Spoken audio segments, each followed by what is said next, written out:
What's up, everybody? As you know, every single year after the NFL season is over, I like to do my NFL quarterback grades video. I do one at mid-season, and I do one at the end of the year, obviously. The only quarterbacks that I do grade, though, just to be upfront about it, are quarterbacks who qualify the minimum pass attempts mark, which I believe is 224. So there were 33 quarterbacks this year that met that mark, so I'm going to go through and give each of these 33 quarterbacks what I think was their grade. Warning, I am a tough grader, so there's not going to be a lot of A's and B's given out. Just want to warn you. This is regular season only. The postseason was not considered. Let's begin right after this. Before I begin, I want to give a shout out to the sponsor of today's video, DraftKings. Listen up, football fans. This is the last weekend of the year to get your football bets in. I've teamed up with DraftKings, and right now is the perfect time to take your shot at the crown. DraftKings is giving all new customers $200 in bonus bets instantly when they place their first $5 bet on anything. There's no time like the present. Download the DraftKings app now and sign up using my promo code BARRY. The crown is yours. That's right. New customers who bet just $5 will get $200 in bonus bets instantly. Wondering what you can use your $200 in bonus bets on? Combine multiple bets together from Super Bowl LVIII for a shot at an even bigger payout. If you're already signed up for DraftKings like I am, you can make a bet on Super Bowl LVIII and get a bonus bet back. Get a bonus bet and the amount of your initial wager. Max reward varies. If sports betting is not yet available in your state, don't worry, you can still join in on all the fun with DraftKings Daily Fantasy and have a shot at winning cash prizes. So download the DraftKings Sportsbook app now. New customers use my promo code BARRY and bet just $5 on any wager and get $200 in bonus bets instantly. That's promo code BARRY only at DraftKings Sportsbook. The crown is yours. Arizona Cardinals / Vikings, Joshua Dobbs. I'm starting in alphabetical order. That's how I always do these videos every year. But because Dobbs finished the season with the Vikings and then on the bench, I was thinking about not starting with him, but he did start with the Cardinals, so hey, that's what I'm going with. Dobbs is an interesting guy. He's the textbook definition of a spot starter. He can give you a good start every now and then, and he had some good games this year, particularly when he first got to Minnesota. But the thing is that eventually with him, you're going to get diminishing returns because his flaws become evident, and he eventually just bottomed out big time. 4 interceptions versus Chicago on Monday Night Football, and then he had 63 yards on 23 pass attempts in a game that he won 3-0, and they benched him. Yeah, that basically says it all about Josh Dobbs. He got benched after winning a game because his team won 3-1. He wasn't even in the game when they led the game-winning field goal drive, and he didn't play the rest of the season. So my grade for Josh Dobbs, respectable. He's a rocket scientist, by the way. I don't think you know that. The Pastronaut gets a grade of D. We now get to Kyler Murray, who missed about the first half or so of the season before coming back to a lifeless Cardinals team that was already long out of the playoff hunt. Murray's return made Josh Dobbs expendable, and Murray was basically the same quarterback he's always been. Some flashes of real greatness mixed in with some mediocrity. He finished with 10 touchdowns, 5 interceptions, and 89.4 rating. He did run for 3 scores, but we all know that he can run despite his small size. He's so small, he can't ride the rides at Disney World. It's very sad. I'm particularly pissed that his best game of the year came against my Eagles, which basically knocked us out of the 2 seed for good, but that's just water under the bridge now. Anyway, there's really nothing new that happened for Kyler this year that really makes me elevate him one way or the other. He's the best quarterback that Arizona has, but Arizona really doesn't have any other good quarterbacks. So that's the situation. I believe Arizona will stick it out with him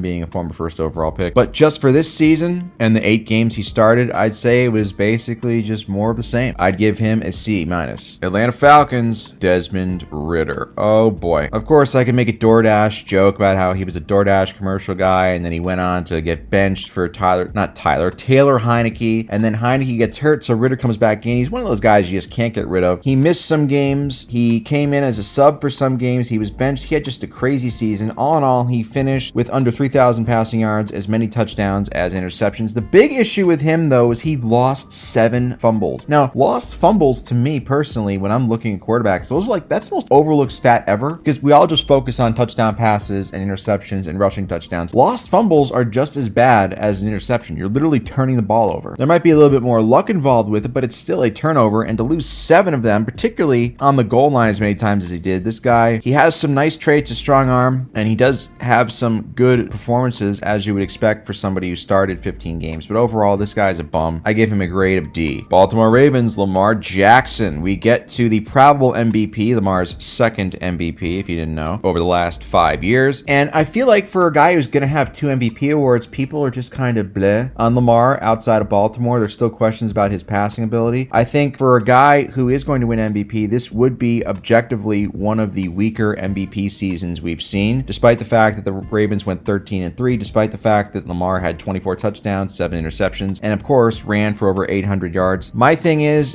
that he lost more fumbles than he ran for touchdowns. So you look at combined touchdowns to turnovers, he had 30 total touchdowns and 13 total turnovers. Not a great ratio it's not a bad ratio in general, but for a guy who's going to win MVP, yeah. And I do think his stats are inflated by a couple monster games like he had against Miami where he had a perfect passer rating, one of the best games ever recorded, and he had another game against Detroit. Those two games, as well as the game on the road at Cleveland, I think are doing a lot of the heavy lifting. There's a lot of mid there. So he is going to win MVP, but this isn't going to be an MVP season that people talk about, like Peyton 2004, Brady 07, Rodgers 11, Peyton 2013, Mahomes 2018. Like there's certain MVP seasons that are historic. This is definitely not going to be one of them. But overall, it was objectively a good season, and the Ravens got the 1 seed for a reason. Lamar is a big reason for that. So I would give him a A-.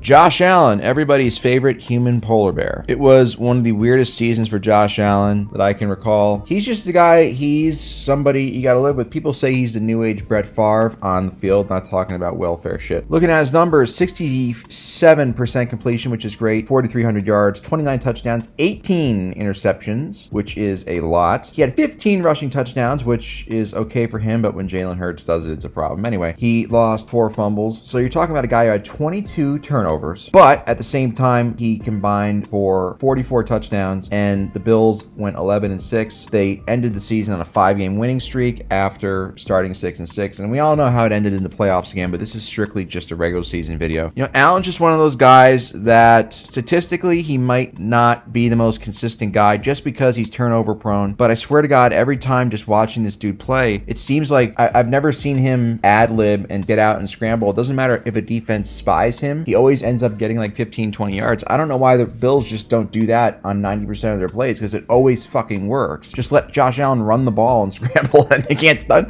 Nobody can stop him. It's like, just let him do that and you'll win the Super Bowl and you'll finally beat Kansas City, which they're not able to do. But anyway, a couple bad losses, like a bad loss to the Jets. Allen's a guy, at his best, he's so visually spectacular in what he does, and that's why he's one of the best quarterbacks in the league, but he has about 2 or 3 plays every game that make him look like he doesn't belong in the NFL. So overall, I would say this season it balanced out to about a B-. Carolina Panthers, Bryce Young. Oh, my favorite boy, Bryce. He makes Kyler Murray look like Shaq. I was never 1 second on the Bryce bandwagon, and I'm just saying this, I don't pretend, I've said this before in other videos, I don't pretend to be a college football expert. I don't pretend to be a draft expert like a Mel Kiper or Todd McShay or whatever the fuck these guys are. Sometimes I just look at a guy and I'm like, I don't see why he was picked first overall. Now, I also will say I wasn't big on CJ Stroud because I'm like, well, he's just another Ohio State product, and Ohio State's never produced a good pro quarterback. So again, disclaimer, Joe Burrow doesn't count because he played at LSU. And Bryce Young, when I'm just watching this guy play, and I never saw it. I don't understand why he was picked first overall. Small, doesn't have a rocket arm. There was nothing spectacular about him. I would have at least understood CJ Stroud going first overall because, hey, the guy's big, he has all the measurables. Bryce Young, what the fuck?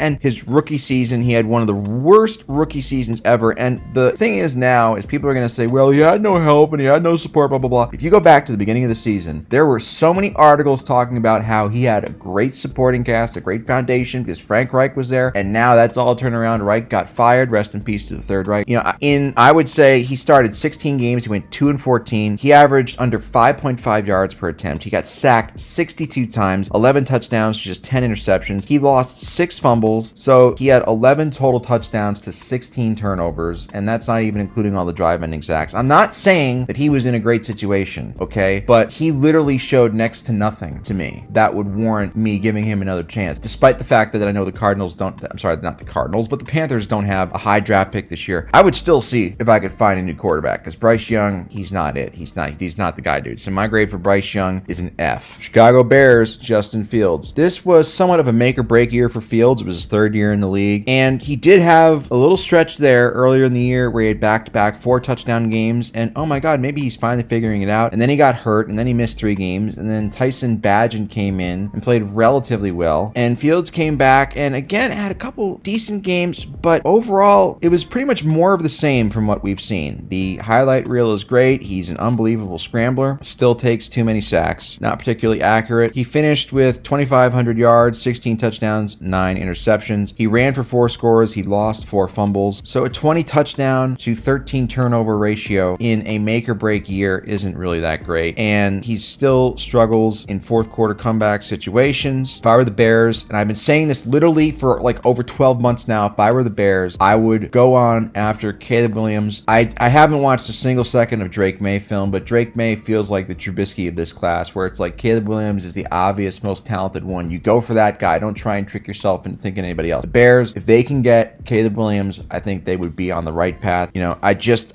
don't think Justin Fields is that guy. So overall, my grade for Justin Fields this year would be a D. Cincinnati Bengals, Jake Browning. This is weird.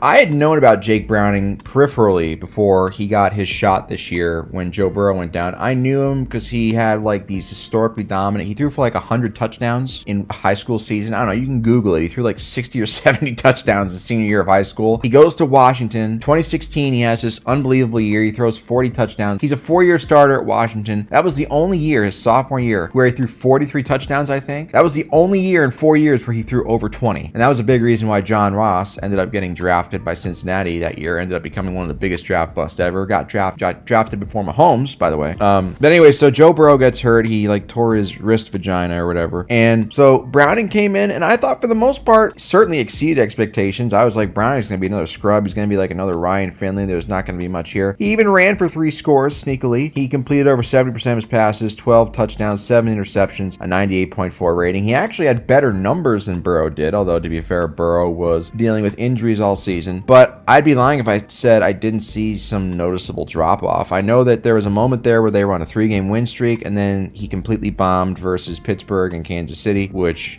knocked Cincy out of the playoffs. But I do think Browning, he earned himself a good 10-year career now where he's going to be a backup spot starter, and that's not bad at all. He also has a super hot girlfriend who likes to wear tight clothes in the press box, so congratulations to her. Overall, though, I would say that I would give Browning, just because it was a half season's body work, not a full season, I would give Browning about a C-. Now we get to the other Cincy quarterback, Joe Burrow. Remember him? He came into the season getting hyped up as one of the 2 or 3 best quarterbacks in the league, and he started like complete fucking dog shit. The first 4 weeks of the season, the Bengals were 1-3. Burrow had historically bad numbers, and then he started to pick it up, and they won 4 in a row, and then he started to throw some more touchdowns, and then he got hurt versus Baltimore and ended his season prematurely with 7 games left to go. He finished in 10 games with 15 touchdowns, 6 interceptions, and 91 passer rating. Only 6.3 yards per attempt. Didn't run for a touchdown, lost a fumble. So it's interesting. Who knows? It did seem like he was starting to get on track. He had thrown 13 of his 15 touchdowns in 5.5 games before he got injured. So it seemed like he was heating up again, and the Bengals seemed like they were in position again for another playoff run. So I still think of Burrow as one of the better quarterbacks in the league, although I do think there is a noticeable gap between Mahomes and everybody else, and I think that people are trying to put Burrow in there. I would even put Josh Allen over Burrow, to be honest with you. I just think that Allen's ceiling is higher, even if he might be more prone to interceptions.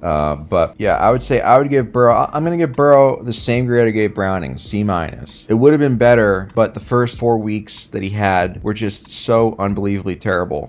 Had he finished the season on the same pace that he had been in his previous, last 5 full starts, probably would have ended up around a B, because he has the ability to just go on streaks like that. But I would say that's a C- overall for Joe Burrow, this injury-plagued season that he would like to forget about. Oh, the Dallas Cowboys and Dak Prescott. God, I know that this is just a regular season only video, so I can't take the playoffs into account. But there are certain players where it's like, you just know their bullshit that they do in the regular season isn't going to carry over to the playoffs. And we saw that again with Dak Prescott as he crapped his pants once again. Don't look at the stat line in the playoff game. That was like 70% garbage time. He was dog shit. And so again, retrospectively or retroactively, his season isn't that impressive, even though statistically on its surface, it was very impressive. 4,500 yards, 36 touchdowns, 9 interceptions, 105.9 passer rating. He ran for 2 scores. That's a great season. The Cowboys went 12-5, but he's still Dak Prescott. He juices his numbers against crappy teams, and he's always going to let you down in the big moments. That's just what he does. He's another Tony Romo. He's another Phillip Rivers. That's just what he does. That's how he always is. Regular season only. Even then, I would say a lot of his big games came against shitty teams. So I would say that his numbers were inflated even in the regular season before you even talk about the playoffs. But overall, overall, it was a good season. He's a good quarterback. He's just good enough to get you beat. Overall, my grade for Dak Prescott will be a B-. Denver Broncos, Russell Wilson. One of the weirdest years ever. So as we all know, the Broncos signed Wilson at the start of last year. He was supposed to be the savior, supposed to get the Broncos back to title contending since they hadn't been when Peyton was there. And he was garbage his first year, and they bring in Sean Payton now, and it's like, oh, Sean Payton's the quarterback whisperer. He's going to fix Russ. And statistically, that is what happened. Russ had much better numbers this year than he did last year, and it still wasn't enough because he still ended up getting benched. Basically, the Broncos organization did a business decision, washed their hands of him, said, hey, we like you, but we don't want to have to pay you $40 million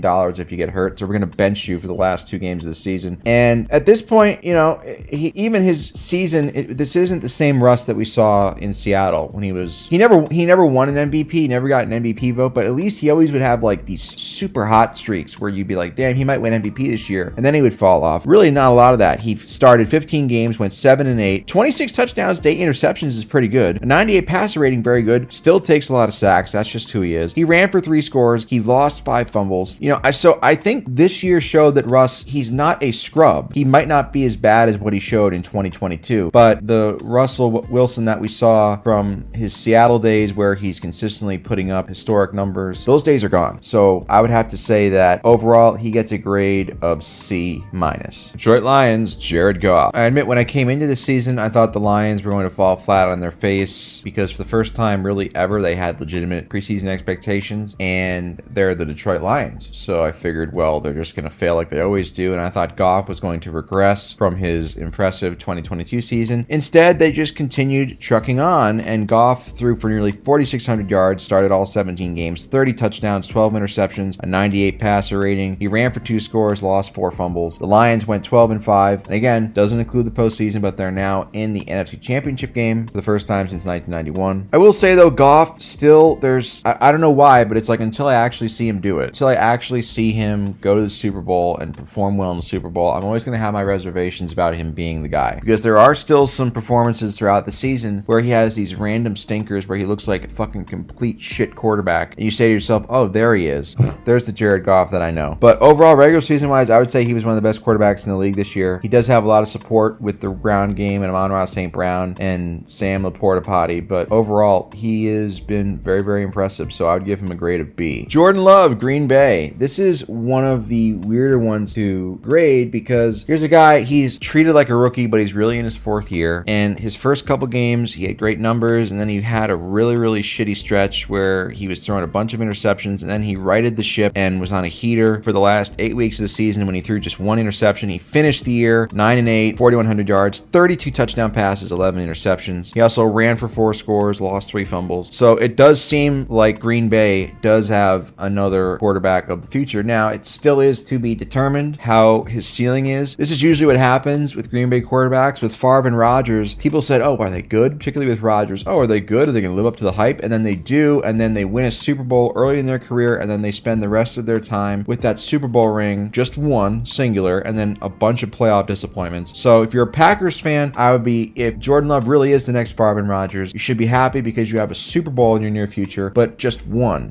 near Super Bowl. And in 15 years or so, when Jordan Love has some of the best stats of any quarterback of all time, you're going to be sitting back and saying, God, we should have won more than 1 Super Bowl. The history is going to repeat itself, but you're still in a better position than Lions fans and Vikings fans. But for Jordan Love, I would say that he ends up getting a B for me. Houston Texans, CJ Stroud. As we all know about CJ Stroud, the superstar rookie had one of the best rookie seasons of all time, over 4,100 yards, and that's with missing 2 games. 23 touchdowns, 5 interceptions, best touchdown interception ratio in the league. He also ran for 3 scores, lost 4 fumbles, led the Texans, who had 0 expectations, into the playoffs this year, and he even won a playoff game, but that doesn't matter. He missed 2 games with injury, but he is the real deal just in terms of how he looks, in terms of how he plays, and how he sits in the pocket, even though it started a little bit shaky early on in terms of him taking a bunch of sacks, but he seemed to right that. That's his only flaw at this point. He does seem to take a decent amount of sacks, and for a lot of sack yardage. He lost over 331 yards in sack yardage. That's not good. But he's a rookie, and he was basically excellent in every other facet, so I would give him a grade of B+.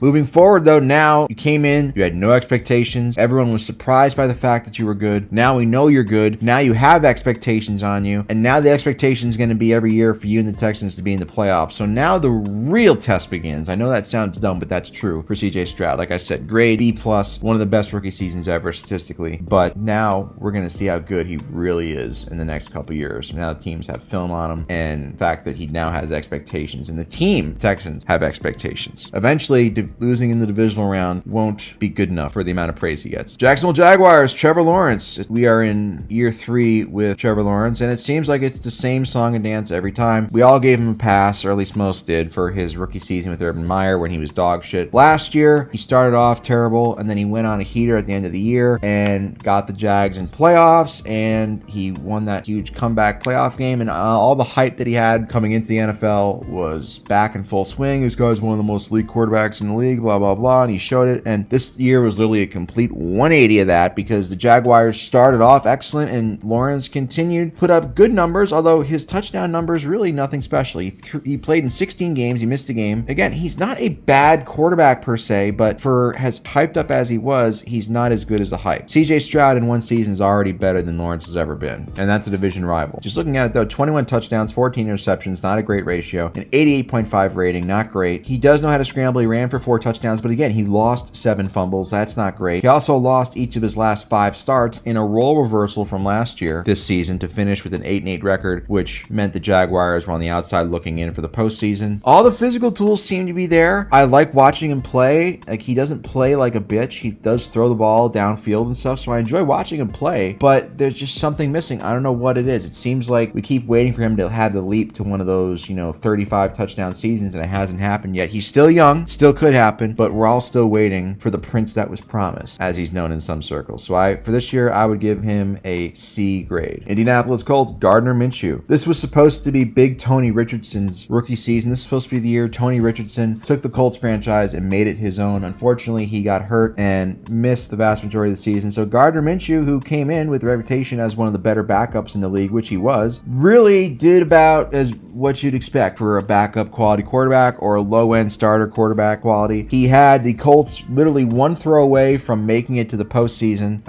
Overall, he finished with 3,300 yards, 15 touchdowns, 9 interceptions, 3 rushing touchdowns, 5 lost fumbles. Again, that's just who he is. He's a mediocre quarterback who's capable of some nice plays and some good games. That's where most quarterbacks fall into. It's fucking hard to be a good quarterback, which is ironic because the narrative is, well, it's never been easier to be a good quarterback, yet there are so few good quarterbacks. The fact is that playing quarterback is hard. Even if the bar and the average numbers for the quarterbacks keep increasing, it's still hard to stand out and be great. So Minshew's the textbook example of a guy, you feel good about him if he's your backup or if he has to start for about 3 or 4 games, but eventually you're going to see some diminishing returns. I give Minshew a grade of D+. It might have been more if he didn't miss that throw that cost the Colts their season in the last week versus Houston. Kansas City, Patrick Mahomes. Now this is interesting because Mahomes, just based off of this season, and you look at his raw numbers, was not really that great for his standards. He threw for nearly 4,200 yards. He played 16 games, sat out the last week of the season because of rest. 27 touchdowns, 14 interceptions, which is really high, 92.6 rating. He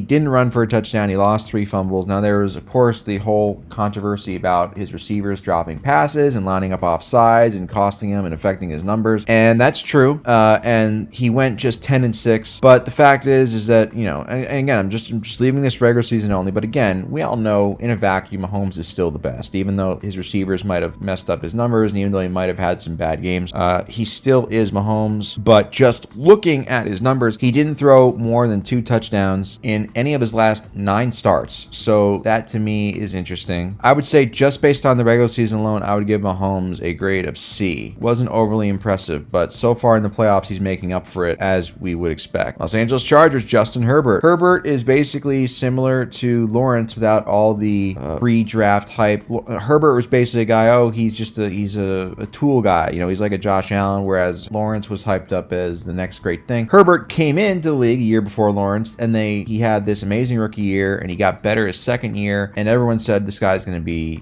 he's the next great guy, he's the next Mahomes, and he hasn't gone to that level. And he's had 2 head coaches fired now in his 4 years. It's going to be in year 5 next year. We're still waiting, much like we are with Lawrence, we're still waiting for Herbert to have that breakout year where he just goes bonkers, because again, the good games that he has and the good plays that he makes are so visually spectacular, it just leaves you in awe. You're thinking to yourself, why is this guy not better? And it's not that he's bad. He ended up getting hurt and essentially missing the last 6 games of the season, but in the 12 games that he started and finished, he went just 5-7. Some of that was bad defense, but some of that was just him having more mediocre games. He finished the year with 20 touchdowns, 7 interceptions, and 93.2 rating. He ran for 3 scores, lost a fumble. So the talent is just still just overflowing with Herbert, but it makes you wonder, man, why is this guy not better at this point? He's basically just as good, if not a little bit worse than he was when he entered the NFL 4 years ago. And sometimes that's how it goes. Not every quarterback's improvement is linear. So overall, based on the season, it was a terribly disappointing season for the Chargers. I would give Justin Herbert a D+. Los Angeles Rams, Matthew Stafford. After a lost 2022 season, the year after he won a Super Bowl, I still can't believe Matthew Stafford won a Super Bowl. It's fucking crazy to me. This guy, like, it's one of those kind of gaslighting things where people get like, did you know Matthew Stafford won a Super Bowl? I'm like, no, he didn't. And it's like, yeah, it did. It happened right here. It happened on national television. I still can't believe it. Anyway,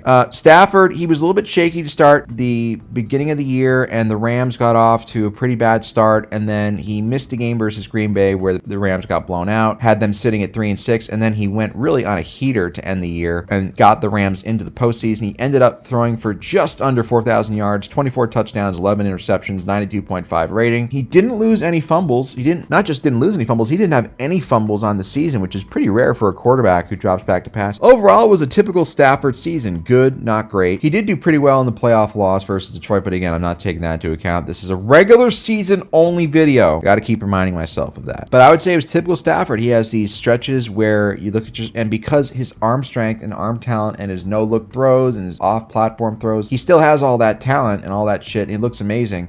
He's probably a little bit better than the stats showed this year, but still, I would say that I would give him about a C+. That's what I would give him, thanks to his strong finish to the year. Aiden O'Connell, the worst AOC I've ever seen. Just kidding. He looks like the fat guy from Super Troopers, and he just honestly was just pretty forgettable. I don't really think there wasn't really like there was anything about his rookie season besides the fact that he wore Derek Carr's old number, which I think is hilarious that the Raiders got rid of Derek Carr and they immediately gave his number to some rookie with a terrible porn stash. Anyway, he just was kind of blah. Like, there wasn't anything about him when I watched him. I didn't see anything good or bad, or I wouldn't say he wasn't the worst rookie I've seen, but there was nothing like, oh my god, he's so special either. He also lost the game 3-0. So to me, that basically, if I'm looking for a deal breaker, that's the one I look at. I'm like, if you lose a game 3-0, you're probably not going to become a good quarterback in the NFL. You can say that's really harsh, but I'm just making the law right now. 12 touchdowns, 7 picks, 84 passer rating, ran for a score, lost 2 fumbles. Not much to see here, just a plain Jane at best, so I'd give him a grade of a D. Miami Dolphins, Tua Tagovailoa. Every year we do this song and dance with Tua now, it seems like. Statistically, his numbers were great. He had over 4,600 yards, 29 touchdowns, 14 picks, a little bit high, 101.1 rating, averaged over 8 yards per attempt, which is excellent. He lost 5 fumbles, which is another bugaboo. The Dolphins went 11-6, but they lost their last 2 games and then ended up proceeding to get blown out in the playoffs again. So Tua is kind of like where Goff was a couple years ago with the Rams, where the numbers are great, but it's kind of like, yeah, well, he's just a product of the people around him. He's a product of Mike McDaniel, just like Goff was seen as a product of Sean McVay. So I don't think Tua will ever get any credit unless he does what Goff does, which is go to another team and continue to put up great numbers. I don't think Tua is a bad quarterback at all. He started the season on fire, but even then, everyone was like, well, Tyreek deserves MVP, not Tua, which I didn't necessarily agree with. But overall, I would say, Tua, there's some quarterbacks who look better than their numbers, and there are quarterbacks whose numbers make them look better than they are. I think Tua is in the latter category, unfortunately, so I'm going to have to give him a B- grade. Minnesota Vikings, Kirk Cousins. Haven't had to change anything about Kirk because he got hurt mid-season when I did my mid-season grades. I don't remember. I'm too lazy to look up what grade I gave him at mid-season, but he was on track for one of the best seasons of his career when he got hurt 8 games in with the Vikings at a 4-4 record, because Kirk Cousins can never have much more than a 500 record. 2022 is the outlier. Anyways, he had 18 touchdowns, 5 interceptions, a 104 rating. He was on track to be one of the best quarterbacks in the league this year. I'm sure his services will be well sought after the season free agency, but for the short season, I would give him a grade of B. New Orleans Saints, Derek Carr. He did it again. Derek Carr did what Derek Carr always fucking does, which is when you need him to win, he comes up short, and then when it's a low leverage situation, he'll pad his stats. There's a reason this dude has been a starter in the league for how many years now? 10, and he's made the playoffs once. I'll be nice and say twice because he got hurt in 2016, but he's made the playoffs 2 times in 10 years despite some pretty good stats. Now, I know in Oakland the excuse was, well, he didn't have a great defense, and there was some truth to that, but this year, every time you think it's finally time he's going to turn the corner, he just never does. And we saw that this year. He ended the season, the last 4 games, he had unbelievable numbers, which juiced his final stats to make the season look better than it was. But before that, that was when, the Saints season, they were, 5-7, and they finished 9-8, and they missed out on the playoffs. But Derek Carr, he's a fucking fool's gold tease. 25 touchdowns, 8 interceptions, 98 passer rating. Again, is good on the surface, but if you watch him, you know better. I would say he had a grade of C-. Mac Jones, I really don't have to spend much time on this. This guy somehow has gotten worse every year he's been in the league, despite the fact that he came into the league for the Patriots with the highest floor, most pro-ready quarterback, blah, blah, blah. Pretty good rookie year. Been nothing but downhill since then, and he was complete dog shit this year. No need to really go on about it. He got benched for Bailey Zappi, which says enough. He got Bill Belichick fired. Within the span of 2 years, he basically got Bill Belichick fired, which is pretty tough to do. And you can pinpoint all the other Patriots issues. They had a lot of issues. The issue was Mac Jones sucking at quarterback put a fucking massive albatross over the Patriots' neck. No offense to Aaron Hernandez. And that was the reason why their offense was so bad. The biggest reason why, rather, and that's why they went from being Bill Belichick to having Gerard Mayo. So I'd be surprised if Mac Jones is back with the Patriots next year. Grade F. Go to the Jets. We got Zach Wilson, Mac Jones's draft buddy. Wilson was supposed to be an afterthought this year because they had Aaron Rodgers, but we all know Aaron Rodgers' Achilles snap on the 4th snap of the season. And Wilson continued to be exactly as dog shit as he's always been. He is one of the worst draft busts in history for a 2nd overall pick. Again, I'm going to have to give him a grade of F. Philadelphia Eagles, Jalen Hurts. This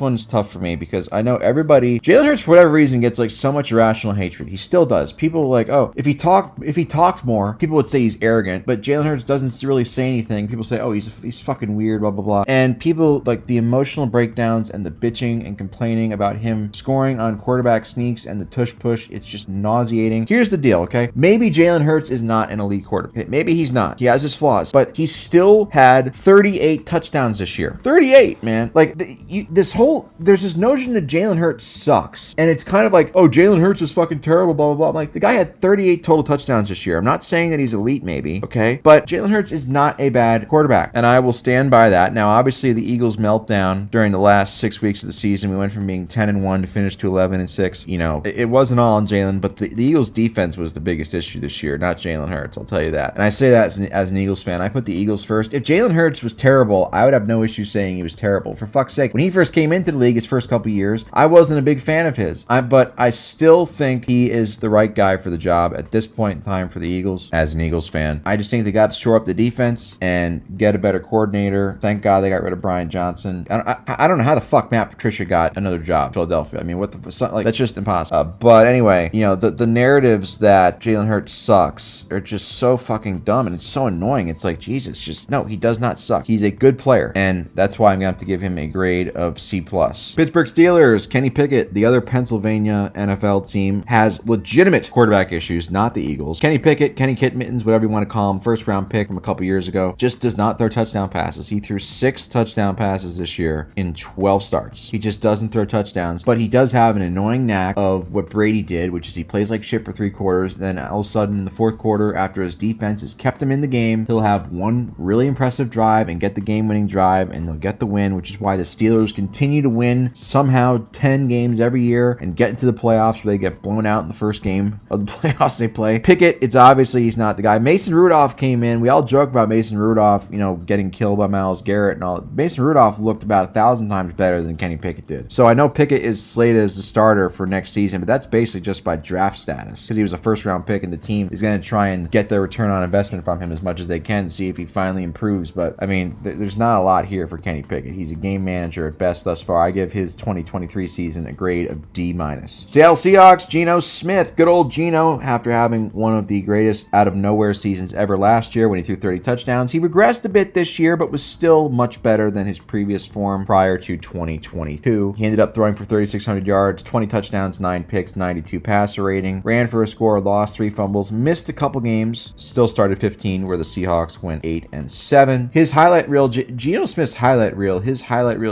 unbelievable. His throwing ability in terms of like his best throws is insane. It really is. It's just a lot of the other shit, whatever reasons, like you watch him play, he'll make a bunch of great throws, and you can see why all those years ago, it's like, oh, the tools are there, the skill's always been there, and he still shows it on display every now and then. But then there are other times times where you see, oh, that's why he was Geno Smith. That's why he was such a draft bust for a long time and why it's taken him so long to break out in the league. He regressed from his 2022 season, like I said, but he still didn't have a bad season by any means for the Seahawks. But now Pete Carroll's gone, so who knows how the next head coach is going to vibe with Geno. Maybe this was just a 2-year thing. I don't know. Do the Seahawks, do they want to keep riding Geno and see how many more decent years he can have, or do they try to make a splash in the draft? We'll have to wait and see, but I think with Geno, I would give him a grade of C-. San Francisco 49ers, Brock Purdy. Goddamn, there is not a lot of quarterbacks who create more controversy than Brock Purdy. There are people who think he's terrible, and then there are people who think he's the next Joe Montana, Tom Brady. It really seems like there's no in between. Either he's the next Brady in Montana, or he's fucking terrible, and he's all because of Kyle Shanahan, and he deserves no credit. I am of the belief, I think Brock Purdy is good, and the numbers, again, I think are a little bit inflated, but I still don't think you can put up the numbers Purdy does and not be legitimately good. He threw for 4,200 yards in 16 games, went 12-4 as a starter, 31 touchdowns, 11 interceptions, 113 passer rating, 9.6 yards per attempt, ran for 2 scores. He had a little bit of a rough patch where they had 3 straight losses, but overall, those 3 games and the 4 interception game against Baltimore,